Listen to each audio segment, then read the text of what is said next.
Hi friends, welcome back to my channel Kanan Kitchen. இன்னைக்கு நீங்க பார்க்க போற ரெசிபி finger fish. அதற்கு தேவையான பொருட்கள்.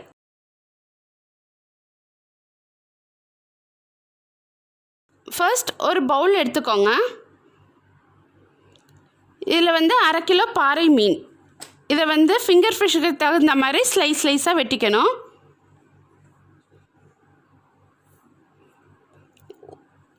இப்போ இதில் உப்பு 1 டீஸ்பூன், இல்லை உங்களுக்கு உப்பு கடைசியாக மிக்ஸ் பண்ணதுக்கப்புறம் தேவையான அளவு ஆட் பண்ணிக்கலாம். மிளகுத்தூள் 1 டீஸ்பூன், சீரகத்தூள் 1 டீஸ்பூன், மிளகாய்த்தூள் 1 டீஸ்பூன், மல்லித்தூள் 1 டீஸ்பூன், மஞ்சள் தூள் 1/2 டீஸ்பூன், லெமன் ஜூஸ் 1 டீஸ்பூன், இஞ்சி பூண்டு விழுது 2 டீஸ்பூன், முட்டை 1. இப்போ இது எல்லாத்தையும் நல்லா மிக்ஸ் பண்ணிவிட்டு ஒரு 1/2 அன் ஹவர் அப்படியே ஊற வச்சுருங்க. இதில் உங்களுக்கு இன்னும் கொஞ்சம் காரம் வேணும்னா நீங்கள் ஆட் பண்ணிக்கலாம். அதுக்கு தகுந்த மாதிரி நான் சின்ன பிள்ளைங்கள்லாம் சாப்பிடணும் அப்படிங்கிறதுனால காரம் அளவாக போட்டிருக்கிறேன். இப்போ பிரெட் க்ரம்ஸ் நீங்கள் அரைச்சி எடுத்து வச்சுக்கலாம்.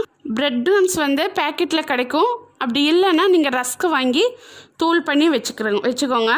இப்போ நம்ம ஊற வச்சுருக்கிற மீனை பிரெட் க்ரம்ஸில் டிப் பண்ணி நல்லா ரோல் பண்ணி எடுத்து வச்சுக்கோங்க. எல்லா சைடும் வர்ற மாதிரி நல்லா போட்டு இதை ஒரு 1/2 அன் ஹவர் அப்படியே வச்சுருங்க. இப்போ ஒரு பேன் எடுத்துக்கோங்க. தேவையான அளவு எண்ணெய் ஊற்றிக்கோங்க. எண்ணெய் நல்லா சூடான பிறகு நம்ம இந்த ஃபிஷ்ஷை அதில் போட்டு எடுத்துடலாம். இது ஃப்ரை பண்ணி எடுக்கும்போது மீடியம் ஃப்ளேம்லேயே வச்சு பண்ணுங்கள். அப்போ தான் ஒரே ஈவன் கலரில் வரும்.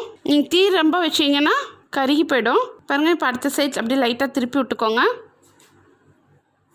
பாருங்கள், ஒரே மாதிரி கலரில் வந்திருக்கு. இப்போ இதை எடுத்துடலாம். நம்ம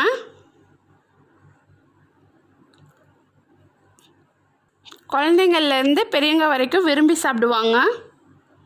இது ரொம்ப சாஃப்டாகவும் இருக்கும். வாவ், பாருங்கள், சூப்பரான டேஸ்டியான ஃபிங்கர் ஃபிஷ் ரெடி. இதை கண்டிப்பாக உங்கள் வீட்லேயும் செய்து பாருங்கள். மறக்காமல் எங்களுக்கு கமெண்ட் பண்ணுங்கள், லைக் பண்ணுங்கள், ஷேர் பண்ணுங்கள், சப்ஸ்கிரைப் பண்ணுங்கள், பெல் பட்டனை ப்ரெஸ் பண்ணுங்கள். மீண்டும் அடுத்த சுவையான ரெசிபியுடன் நான் உங்களை சந்திக்கிறேன். நன்றி.